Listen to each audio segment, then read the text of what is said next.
Chúa đã cho tôi từ khi tôi còn là hành nghề thôi. Chúa đã coi tôi và khiến đời tôi lên mới. Ngài ban cho tôi ơn giáo tin mừng, tình yêu Ngài ban tặng.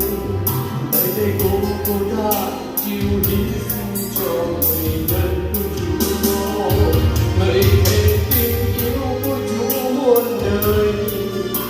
Vì yêu Ngài cứu tôi và mong sao đời tôi là chứng nhân cho Giêsu. Chúa Giêsu Ngài ở trong tâm hồn con mãi mãi. Chính Giêsu thôi mà Giêsu không ai khác. Và còn luôn tâm ra với Giêsu, cùng nhau nghe Chúa kêu tiếng. Người này nói người nợ, người yêu đôi anh mệt nhọc lo. Lòng còn mong cứu dẫn dắt bao người về với vua Giêsu, để chiêm ngưỡng tình yêu tha thứ trong ơn đời người.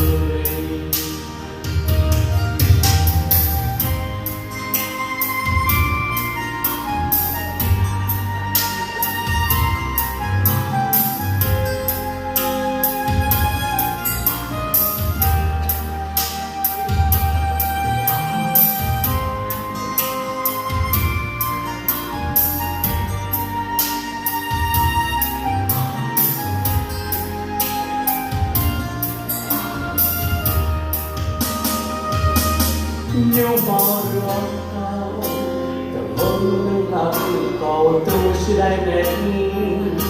Nếu mò yêu cầu thì lời tình có chim gấu. Nhiều người có lên tới thao nhàng đầy hát nhiều mắt cười.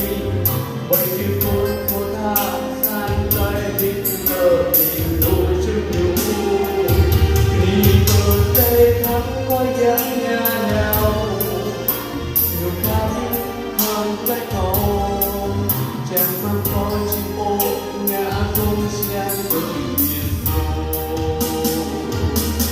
Qua dáng Giêsu đâu mang rằng chưa có nhà nào. Nó dáng Giêsu buông mau từng tam vô phân. Còn em không vắng Giêsu nhà nào, liều mưa giặc nước ta. Giờ ta nhắm vì người tu bố cha thể là đời bơi. Còn